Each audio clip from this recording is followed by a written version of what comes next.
until I hit this save button. Here, and do the save.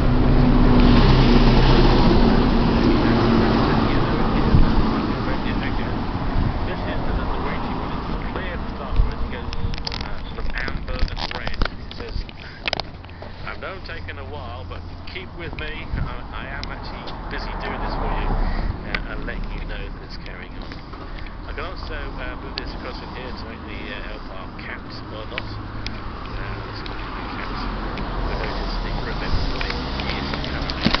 Save it again. Change the weight number in here. Maybe 200. I like this LPAR. And save that.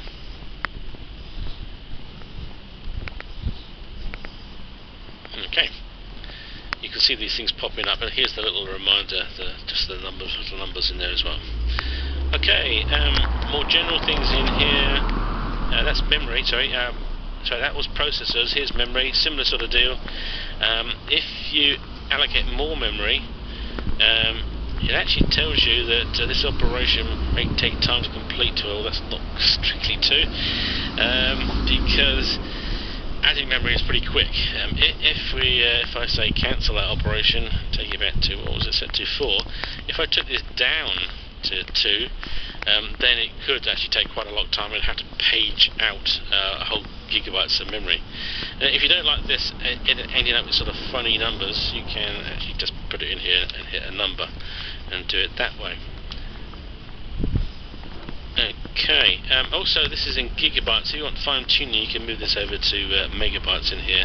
Of course, you can't change the mode of the memory while it's actually running. I'm going to cancel out of that. I'm quite happy with whatever it had now, 4 gigabytes at the moment. Actually, no, I think I prefer 6. This is a download server, and sometimes the images are quite big. A bit of memory can really help.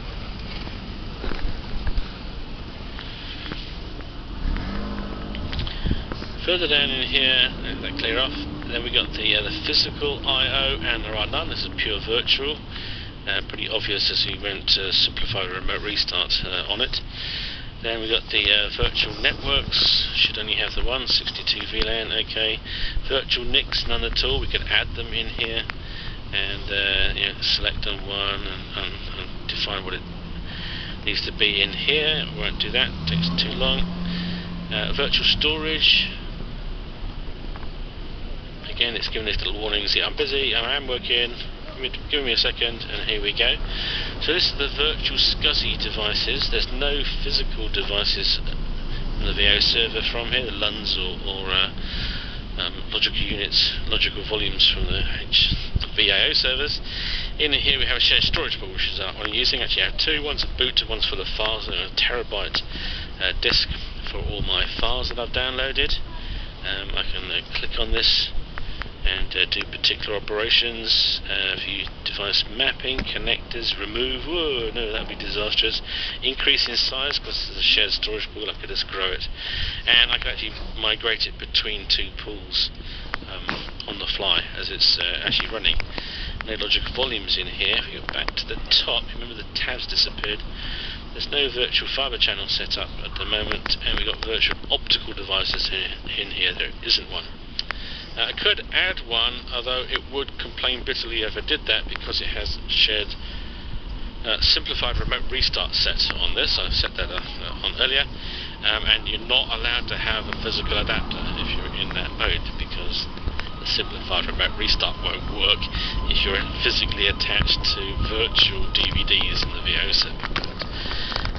We know that, there's nothing new about the enhanced graphical user interface in here. SROV, we have some, but we haven't got that set up. So we've got some other features in here. We've got partition virtual storage diagrams. This is actually a new one.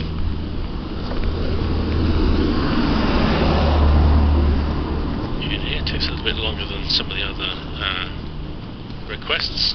And here we have, this is my shared storage pool, so it's saying download boot and download files are there. There's no physical disks in here, and this is showing you how the virtual SCSI to the shared storage pool is actually connected. The vhost numbers that we don't really need to know about anymore, and we need to just let go of those things. Sometimes you seem to get stuck, it won't let go if you click it again. you can move around on here. Okay, that's it from all these ones down in here. We'll pop them away. And we missed out the partition actions, and oh look, this looks very similar to the servers, isn't it? We have the profiles in here, manage profiles. We don't tend to do that anymore. We just have the current profile. Whatever we changed it to is remembered, and we're going to run with the current profile these days. Templates, we're going to look at those later.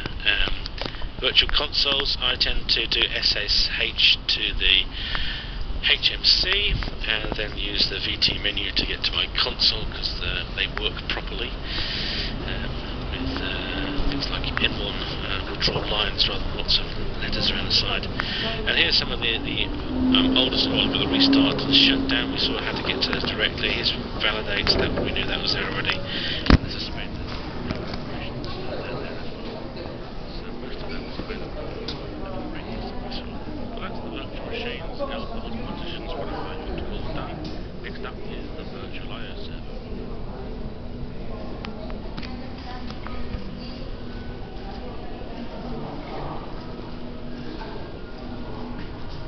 Hello, I'm Roger Gibis. Welcome back to this part 4 of the HMC Enhanced Plus Program Suite.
Let's just explain what these little graphs are in here. Let's do down here Emerald, because it's got something going on.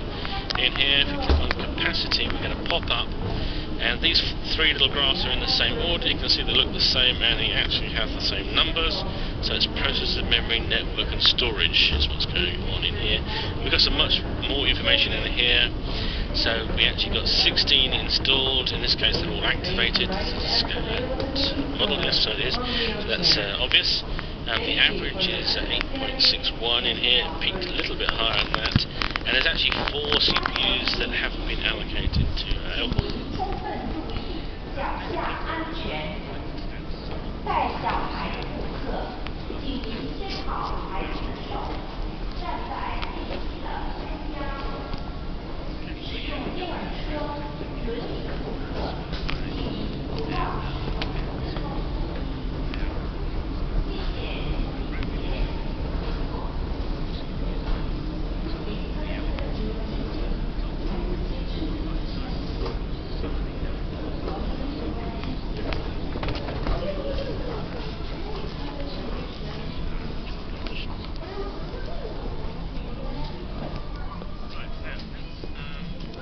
let's actually use this button here, having select machines, select multiple machines, and then when we selected any one or more, the action comes up. So say these are the actions that we can use to own these machines.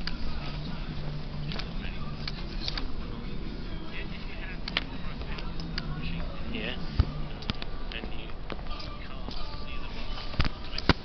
What you can do is this little dodge select multiple again, definitely no, or you can't see the screen overall. Let's click on here and do an action. So this is the common action. The guys that watch what people do decided these are the actions they're actually going to do. The most common properties. See how to drill down to that in a second. Sorry, list of the partitions, list of the properties, there's the full dashboard again. Look at that later. And we're actually saying, do you want to actually collect the data or not in here? Delete these, update them or not. Now if you can't find what you want, go down here.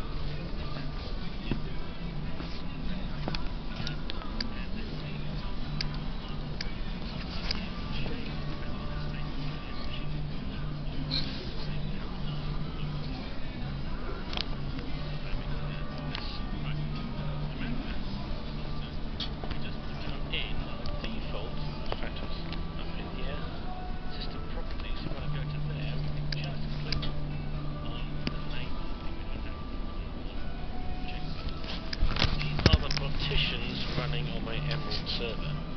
You can actually see this thing building up in there. It's got resources, which is in here, all systems. I've selected one particular one, are in the partitions view. This name is the name that we can see in here. And if I want to change to a different view, I've got lots of other views down in here of this particular resource. I can click on here and move down. Then we've got general and processor, and you can see that down here, general and processor and virtual I/O servers and all the others are down in here. So sometimes you might prefer to click on here to get that list, and sometimes I prefer using these ones down in here. These ones you can actually sort of hide as well. If you put up arrows on them, and actually hide a lot of information in here.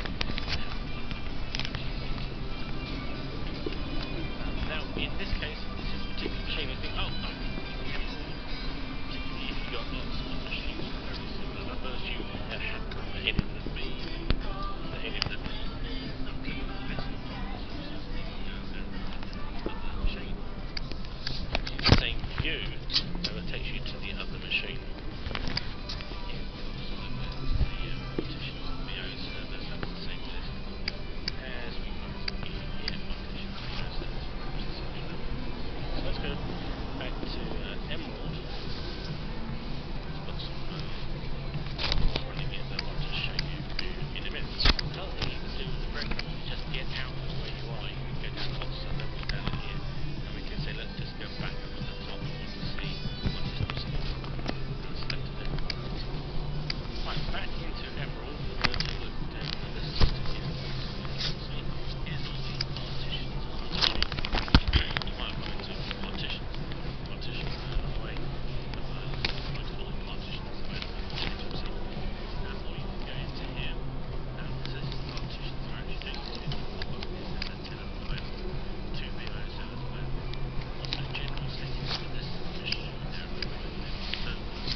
Description in here, but all my computers in the same place. So this is the location, this is the actual description down in here. So you might put lots of useful information about the machine, who's the owner, who to phone,